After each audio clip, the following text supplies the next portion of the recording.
En esta cápsula hablaremos de la estructura de aminoácidos y proteínas.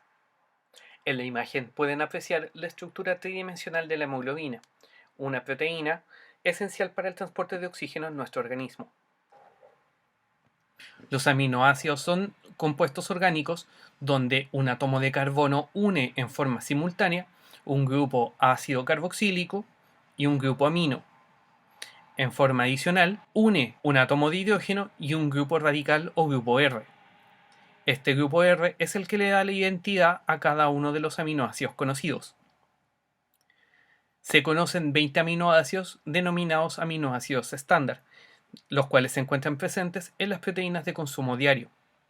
En forma adicional, existen otros aminoácidos no estándar que se utilizan como intermediarios en algún proceso metabólico o se encuentran presentes en otros microorganismos. En forma natural, los aminoácidos presentan una quiralidad de tipo L.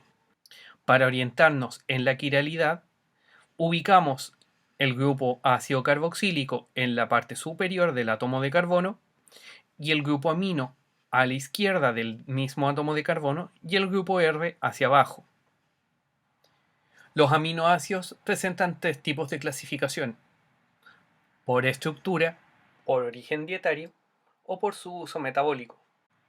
Tanto la clasificación por origen como la de uso metabólico serán conversadas en alguna clase posterior, y hoy nos centraremos en la estructura de los aminoácidos. La estructura de cada aminoácido se define en función de las propiedades o cargas de los distintos grupos ionizables en cada aminoácido en una solución a pH 7. En este pH, cada uno de los grupos cede o acepta protones en función de sus propiedades particulares. A este pH, los grupos amino siempre se encontrarán con una carga positiva, mientras que los grupos ácido carboxílico se encontrarán con una carga negativa. El primer grupo de aminoácidos son los aminoácidos no polares o alifáticos, debido a que a pH 7 la suma de las cargas positivas y negativas da una molécula con una carga neta cercana a cero. Asimismo, son alifáticos porque en su gran mayoría son cadenas de átomos de carbono, con la única excepción del aminoácido metionina, que presenta un azufre en su cadena. También tenemos los aminoácidos de tipo aromático, donde el grupo R presenta un grupo aromático, ya sea derivado del benceno o una estructura un poco más compleja, como es el caso del triptofano. Los aminoácidos polares sin carga presentan grupos que, a pesar de tener un átomo que le confiere cierta polaridad, no es suficiente para ionizar dicho grupo. En este caso, los aminoácidos presentan un grupo OH, en el caso de la serina y la treonina, un grupo SH como la cisteína, o estos grupos amida en el caso de la asparagina y la glutamina. En ninguno de estos es posible generar un cambio en la carga del aminoácido. En el caso de los aminoácidos con carga negativa, los grupos R de estos aminoácidos presentan una naturaleza de ácido carboxílico. Por lo tanto, a pH 7 presentan una carga negativa. Estos aminoácidos son el aspartato y el glutamato. Finalmente, tenemos los aminoácidos con carga positiva. Entre estos aminoácidos tenemos la lisina, la arginina y la histidina, que en su gran mayoría presentan una carga positiva a pH 7. Dos aminoácidos pueden interactuar entre sí al combinar el grupo ácido carboxílico de un aminoácido con el grupo amino del otro aminoácido. Al juntar estos dos grupos funcionales se produce una condensación, lo que representa la salida de una molécula de agua. La estructura resultante de la unión del grupo ácido carboxílico y el grupo amino de dos aminoácidos se conoce como el enlace peptídico, la base en la formación de las proteínas. Para poder romper el enlace peptídico es necesario incorporar una molécula de agua, proceso denominado hidrólisis. Cuando se unen varios aminoácidos, obtenemos una estructura en forma de una cadena lineal. Dependiendo de la cantidad de aminoácidos, podemos hablar de oligopéptidos cuando hay alrededor de 20 o 30 aminoácidos, de polipéptidos cuando estamos hablando de cerca de 100 aminoácidos, o de proteínas cuando tenemos cientos de aminoácidos. Las proteínas son las macromoléculas de mayor presencia en todas las células. Están presentes en una gran variedad de estructuras y funciones, como por ejemplo la hemoglobina, el colágeno, musculatura, entre otras estructuras. Asimismo, la gran mayoría de las enzimas o catalizadores biológicos son de naturaleza proteica. Las proteínas representan alrededor del 15% del porcentaje de masa total de una célula. Las proteínas se pueden clasificar, en primer lugar, por su función biológica, la cual pueden observar con detención en esta lista. Como mencionamos, la gran mayoría de las proteínas cumplen una función de enzimas o catalizador biológico.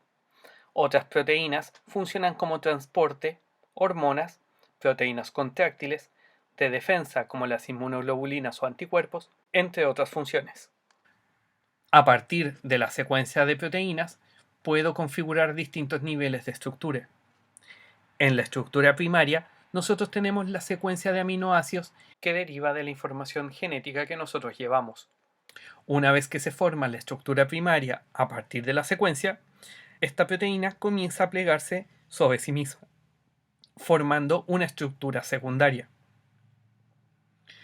Cuando esa estructura secundaria vuelve a plegarse, formamos una estructura terciaria, donde existen interacciones a distancias mucho mayores.